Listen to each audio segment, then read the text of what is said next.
Sorry to leave y'all on such a long cliffhanger.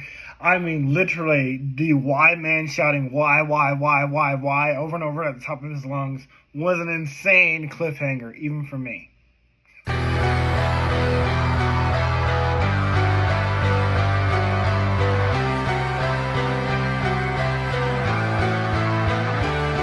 Welcome back to Everything Anime Podcast. I'm your host Shinry, here with Everything Anime Podcast, talk about everything from anime, manga, video games, TV shows, and whatever relevant topic we find talking about.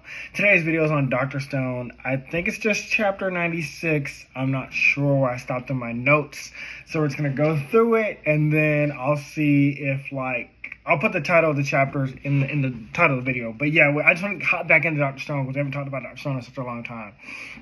So yes, the last cliffhanger we left off at, the Y man shouted over Morse code, why, at the top of his lungs. Meaning someone else is out there. Someone else with technology, someone that could have started this whole petrification beam that froze the entire world. It could be just maybe a friend, it could be a foe, it could be somebody that just survived and is wondering like, hey, we got this new civilization, why are you trying to bring everything back the way it was? We can live in this perfect harmony. We can restart civilization over as gods. We don't know what this guy's deal is, and I still have not met him, even though I am way further ahead than these chapters. But I want to catch you guys up before I continue so we can all stay on this journey together. Now, the first thing Senku says, and I love how Senku does this, he just coolly and calmly says, hey. What you would expect from Senku. What you would expect from Senku. Like, despite everybody else is panicking, they're freaking out, they're like, who is this guy? Did he cause the petrification? Is he the next enemy? And Senku's just like, what's up, man? Love that. Now, we don't know if it's a man or a woman. Like I said, it's still yet to be revealed, but they are speculating that this could be the person that started the petrification beam because he is on the island where the beam, origin of the beam was. And despite, like I said, how the rest of them are freaking out, Senku is intrigued. Senku's like, this is the greatest mystery to be solved. And since Dr. Stone's only 200 chapters and we're now near 100 chapters in, I'm like, this could be the final big bad. We do have to meet the final big bad at some point. This could be that guy. This could be our Blackbeard. This could be our Orochimaru / Obito / Madara. This could be our Aizen from Bleach. Yuha Bach. It could be that guy. I don't know yet. We then create a small reverie. So I'm using the word reverie because in One Piece, that's where the 20 kings gathered and they all talk about the events going on in the world. In this reverie, or the Dr. Stone universe, we have Chrome, Senku, Ryusei, Gen, Yukio, and they are the smartest minds in Ishigami Village currently. So they're all like, all right, what do we think's going on? What do we think this guy's up to? Should we contact him? Should we not contact him? Should we go find him? Oh, sorry, guys. One thing they're talking about is, could this guy be immortal? And Senku is the reason why they're asking if he's immortal, they're like, how could this guy have survived for 3,700 years? If this is the same guy that started the petrification beam, how would he still be alive? And obviously Senku, those ones are saying he's immortal, but obviously Senku's like, no, we're going to handle some science. Immortality is a fictional fantasy kind of thing. We deal in real things. We deal in nonfiction. So he's like, obviously he petrified himself, but that also makes you curious. If he did petrify himself, how would he unpetrify himself? Did he have a machine possibly? Did he set himself on a timer? Because we know the way Senku got unpetrified was the nitrous acid from the Miracle Cave. Maybe he had something like that set up and he planned to unfreeze himself 3,700 years later, or it could be a descendant. It could be his descendants that know his work, or he left a book. We don't know. We haven't got that far yet. Even where I'm at, I haven't got that far yet. So I don't even know what his deal is. But we also learned that Senku straight up asked the man, are you the one who caused the petrification? And then the Y man that was screaming, why, over and over again, he stopped. He suddenly cut off. Either because he knows, you're smart enough to know who I am. You're not from this current day and age where they don't know what that is. You are from the present or 3,700 years in the past where the petrification beam originated. So you know way too much. You're not one of them. So I thought that was interesting. This could be a guy that's from that time, or it could be his descendant, like I said, that is like a book or some kind of like information about like what actually happened. And he's just surprised that like anybody from that time is still alive. And since the enemy is hidden, Senku plans to expose them and bring them out into the light, which I thought was like a great way to like his own way of like doing this. Like, he's like, I'm gonna find out who you are. I'm gonna drag you into the light. We're gonna uncover the Y man, or who you are, or she, and who you are. And he creates something that he says is the original display screen. It's a brand tube, something like a Bron tube, and Gen, our insert character, who, like I said, Gen is our character who is us, the readers that aren't science and like, or like smart like that. He's like, you've lost me again. So again, I love Gen for that. And he explains that by shifting around, or Dr. Stone explains by shifting around a beam of light shot through a bottle at the right speed, it creates an image which still confused me. But don't worry, per the usual, when Senku reveals something, it's usually something that we need, and it all makes sense. We are making a radar to explore the seas to find, because once we go out to sea, they're going to be lost. Like, yes, we have a shipwright, we've got he's called the helmsman, and we got the captain, and he knows weather, but like he doesn't know this like open sea that's possibly changed. So yeah, we need a radar now to detect things. So I thought that was pretty cool. Because Senku is always surprising us with like what he's making next. Always. And it turns out we might actually already have one. Senku had attached one to the bottom of their boat because we already have Yukio, who used to work for the Navy, because we know that he has like super hearing. So he's got that, like, he's used to sonar and hearing things like far away like that. So his sonar detection makes them one step closer to finding the Y-Man, he thinks. And already I love that Chrome has detected something. It's a new good source. We've acquired a horde of fish. So they were like running out of food, I'm forgetting to mention, on Ishigami Village. Like they were like, we're gonna starve. Like, even though we got a chef and we've got bread and we've got farming, we got culture, like they're like, this isn't still enough food. Obviously, like, we don't eat the same things every day either. So now not only do we have a radar, we have sonar technology. So that was pretty cool. Like, now they can detect fish and things like that. So really cool. With these new sources of science, we're going to use this to explore the vast new world and make it even easier, maybe even get one step closer to finally solving this petrification mystery. Because, like I said, the Y-Man's out there, and this is the biggest mystery of Dr. Stone, is finding out what caused that petrification beam. Back at Ishigami Village, Francois, the chef, immediately begins cooking up all these seafood dishes, and we now have our own 3-star restaurant.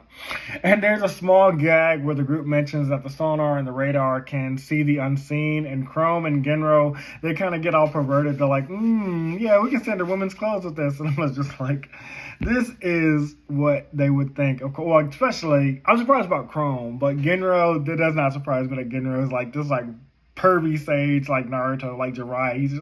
You're nothing but a lousy little pervert! I am not a little pervert! Oh yeah? Then tell me, what are you? I'm a big one. Oh, great, that makes all the difference. He's like, sonar can see things hidden, huh? Well, I want to see women's clothes, underneath women's clothes, like Superman with X-ray vision. Hilarious. But Chrome's reasoning we don't get yet, like why he's interested in seeing the unseen, but Genro's obviously like, yeah, I'm interested in this. Meanwhile, Kaseki's getting pumped up at the thought of making these massive engines to get our ship ready to sail, because Senku's like, we can't, the modern day ship we need, it's going to need like massive engines, things that we don't have in this time, but because we have Kaseki, and we did acquire like steel and things like that, like he's like, oh yeah, because Kaseki goes Super Saiyan the moment like he gets inspired by an idea. So I love that. However, to get the ship up and running, we're going to need a ton more oil and iron.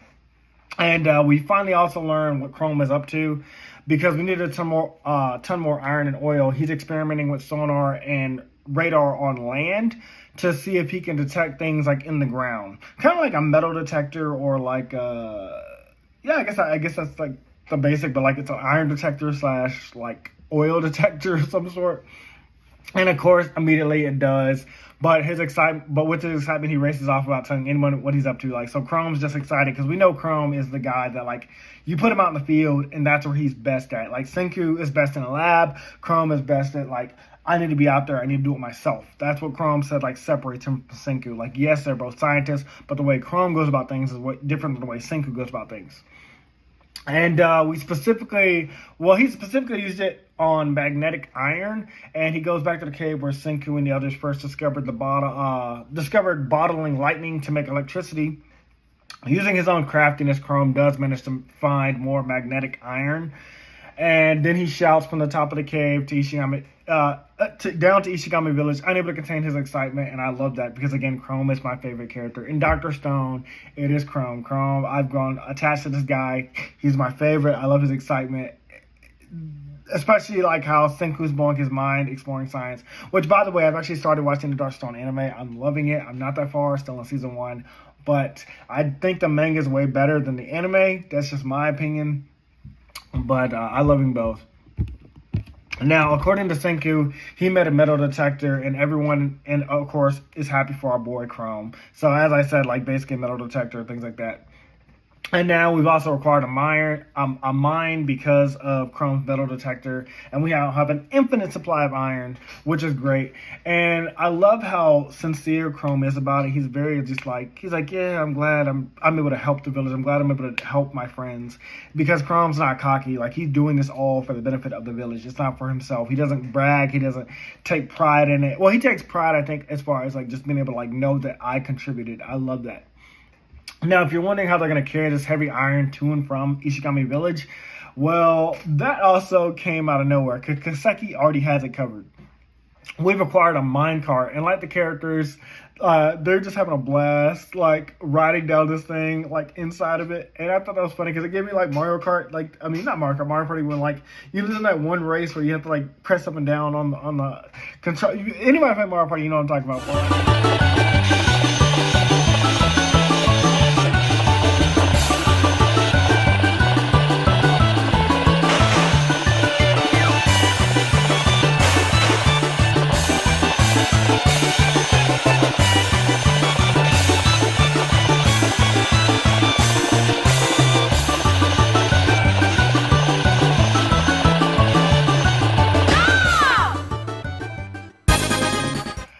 Because, yeah, that's like, you know, you see that in movies and stuff like that. Like, oh, hop in the minecart and you ride down it.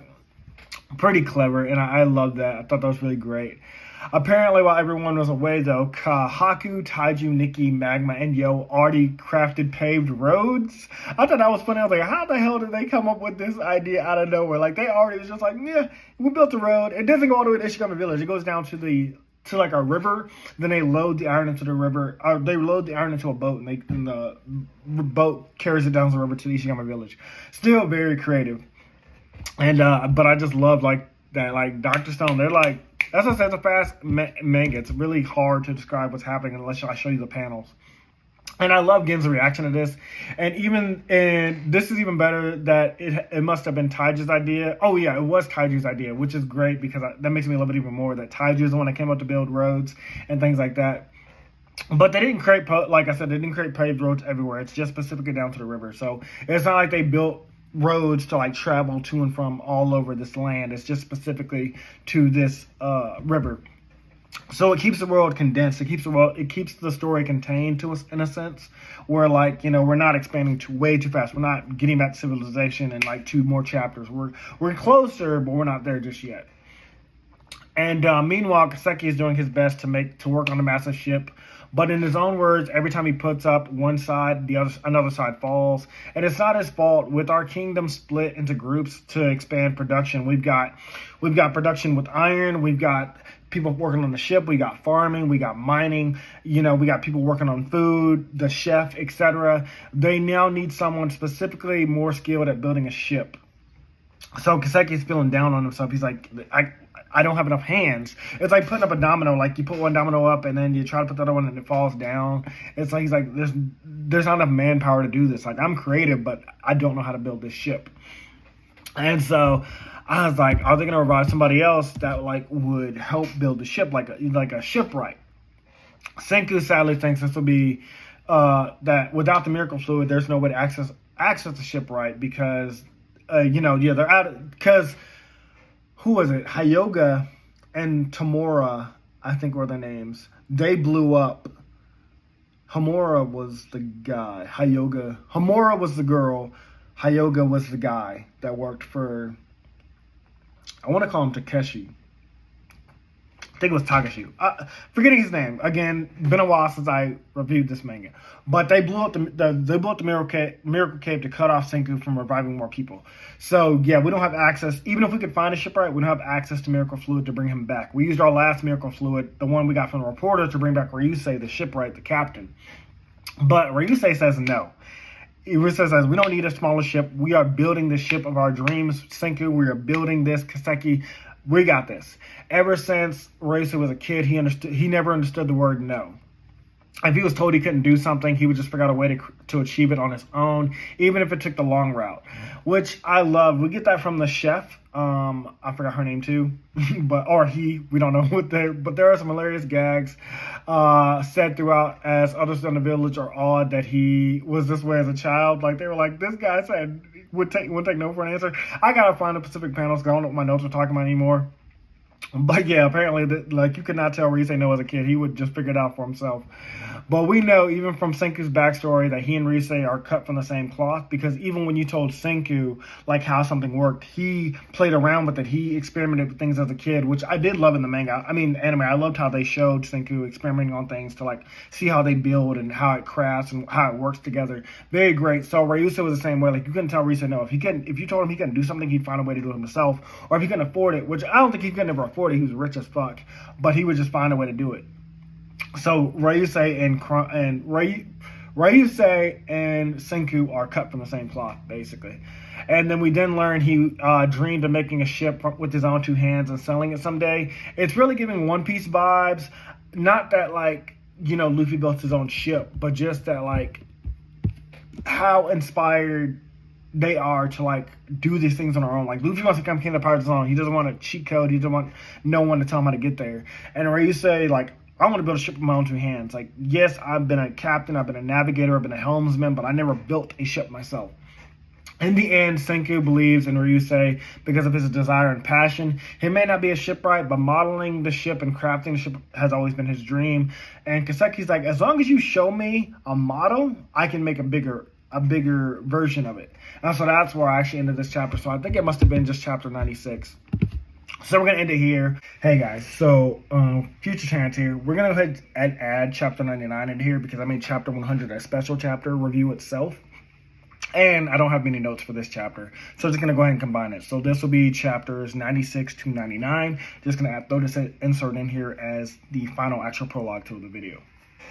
So, from where we last left off, Senku and the others are using a drawing tool to mimic the design of Ryusei's model ship. Ryusei made a small model ship for Kaseki, and then Taiju, who they don't explain how, but he's carrying around these massive ass pieces of the ship, and that's because Taiju is incredibly strong, and they don't explain how, but I just find it hilarious. Taiju using his super strength to control this massive one to mimic the one Dr. Stone's using. But overall, we now have all the blueprints needed to make the final ship. However, they say this could take a long time, even over winter, so we get a quick little monologue of everything that happens. Very cute. The first is that Ryusei teaches them how to snowboard, so we can assume this is around December, maybe Christmas again, so another year's passed.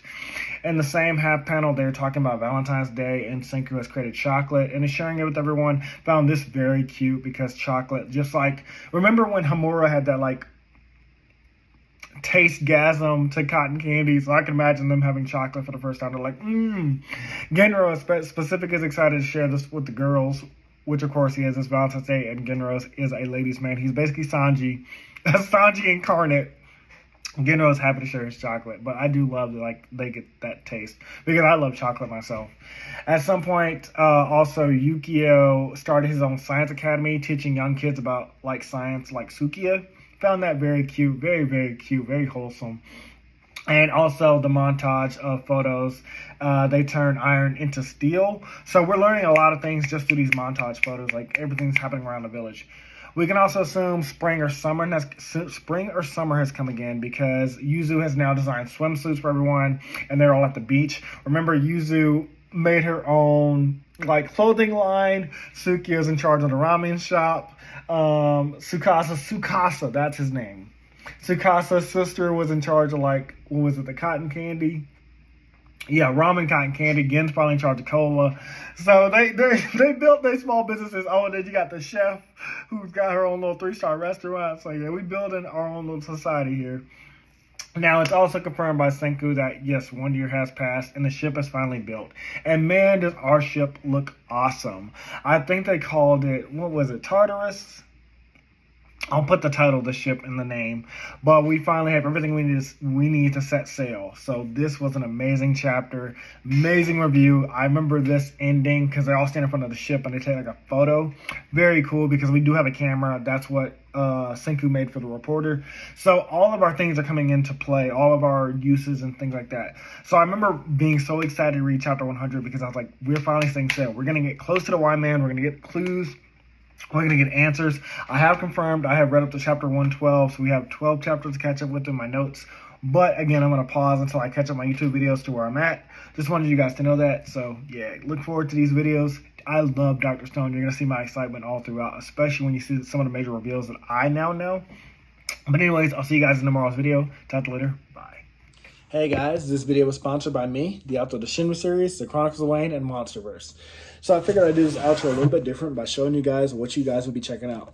So, the Shinry series starts with Book 1, Shobu Samurai Project Aryoku. 10 years after the death of his parents, Shobu Samurai returns home seeking vengeance, but instead faces the choice to save his home from shadow creatures, blood beasts, and an organization once thought dead. Shinry's Shobu Samurai starts at $9.99. And if you love anime, manga, Naruto, One Piece, Bleach, Yu Yu Hakusho, Fairy Tail, Shaman King, Rave Master, Zatch Bell, anything like that, the Shinry series is definitely the series for you. You'll definitely want to check it out. The Sword of Light is probably the thickest one so far. And then these books are 2. This is Enter the Dread Zone Tournament. And the series original ending, Arado, the Legendary Conjuring Master. So, and I'll just show you guys some of the covers. Really proud of all of these. But I hope you guys check it out. If you don't like that, I also have the current published books for the Chronicles of Wayne, Love Be Damned, Cotton Candy, Full Moons, Fabled Lovers, A Cursed Virgin's Bite. If You Go Where Monsters Dance, Red will Reign Over Your House. Love Be Damned. Now, the Chronicles of Wayne is about a geeky guy, or a nerdy guy in high school. His senior year, he has a crush on the hottest guy in school, because of course he does. He's only got one best friend, and her name is Barb. Well, the hottest guy in school turns out to be a werewolf. And to make the story more interesting, he bites Wayne and turns Wayne into the first ever wolfman in the last 10 years. And because of that, it was also a sacred law that wolfmen should never be created. I don't want to get into too much of the Chronicles of Wayne without spoiling it, but I can tell you it's very short. This one sells for $6.99, and Love Be Caged right after it. The ending of this trilogy, Love Be Liberated, comes out in October. So I'm going to definitely do a more full in-depth review of this one. But yeah, it's an LGBT fantasy fiction story about werewolves, vampires, white witches, a dark warlock, and, well, many, many more surprises to come. So if you guys like to read, I definitely recommend. These are all the books so far in the Shinry series, except for Shinry's Beginning. I do have that one, but it's just not here with me. But yeah, I appreciate a like, support, or just a review on Amazon. Either way, thank you guys for watching, and I hope you guys have a great day.